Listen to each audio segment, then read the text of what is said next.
maging mapagbigay. Ikaw ba ay isang entrepreneur o isang tao na nangangarap magsimula ng isang negosyo at gusto mong malaman kung paano makakatulong ang pagbibigay? Kung ganoon, halika, samahan niyo ako. Ako si Billy Sioson, dating OFW sa United Arab Emirates at ngayon ay isa ng entrepreneur dito sa Pilipinas. At bago ko po ito simulan, meron muna akong ikikwento.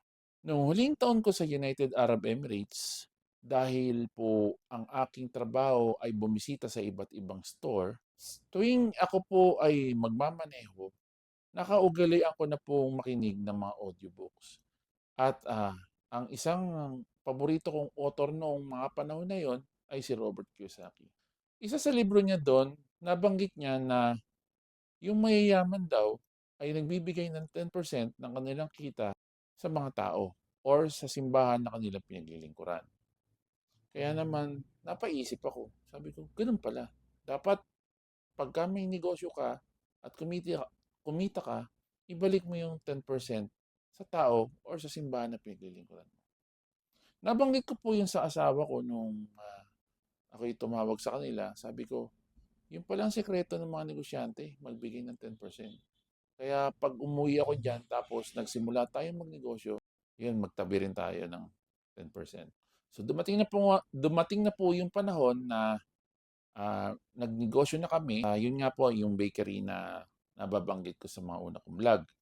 Nung unang-unang benta namin, sinabihan ko na agad siya, magtabi ka na ng 10%. Ipunin mo lang dyan. At pagka may nangailangan, ibigay natin.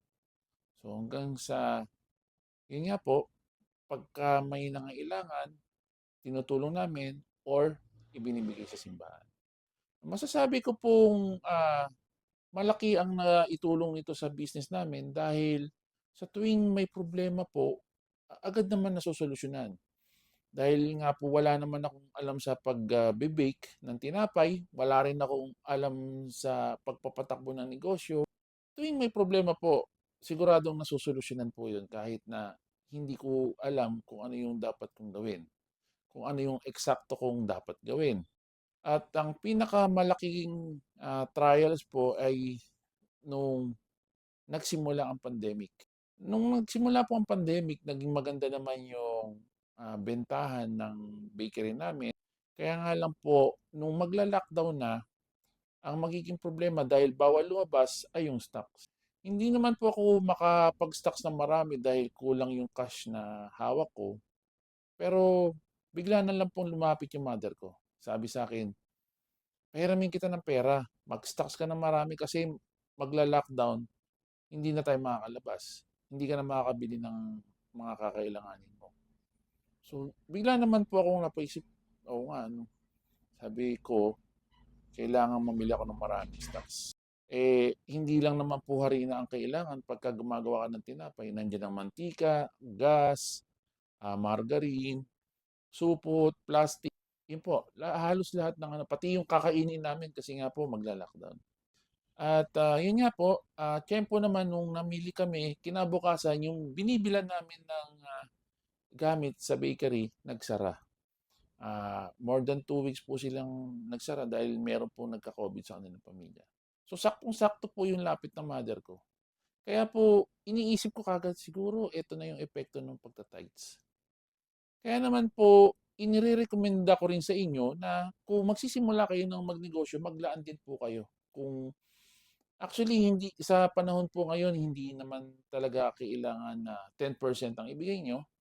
Kasi sa pagkakaalam ko po, sa ikalawang Corinthians 9 verses 7, sinabi dun ng Panginoon na magbigay ng naaayon sa iyong puso. Pero sa amin po, sinundan na namin yung 10% dahil yun na nga po yung narinig ko noon. Kaya naman doon kami sumusunod sa ngayon. So, bakit kailangan nating maging mapagbigay?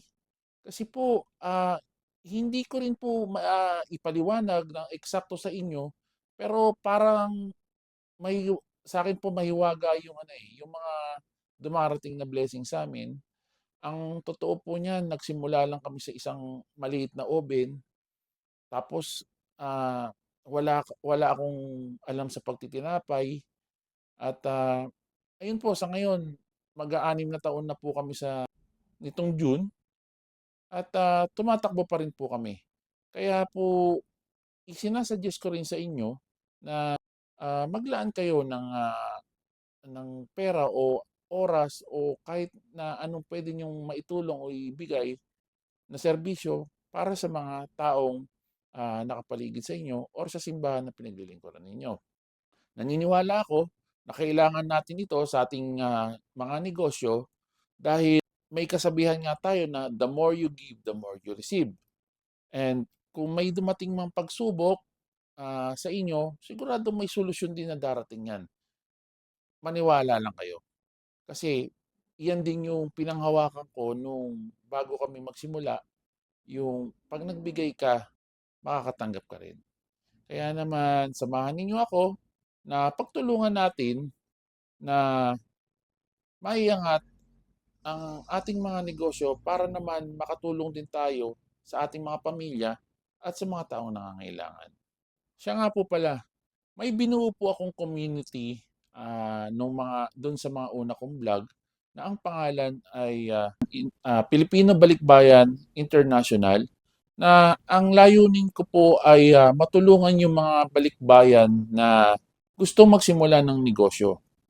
Pero siguro po baka sa mga susunod na araw ay palitan ko po ang pangalan nun na Filipino, Startup Entrepreneur International para po dun sa mga, kababayan natin na nandito na gusto rin magsimula ng negosyo at hindi alam kung paano magsisimula. At kung meron po kayong katanungan, pwede po kayong mag-message doon at, sasagutin ko po 'yon. Hindi ko pa lang po siya, nahaharap sa ngayon kasi marami pa po kaming, ginagawa, medyo busy pa po kami. Pero sigurado pong sasagutin ko 'yon.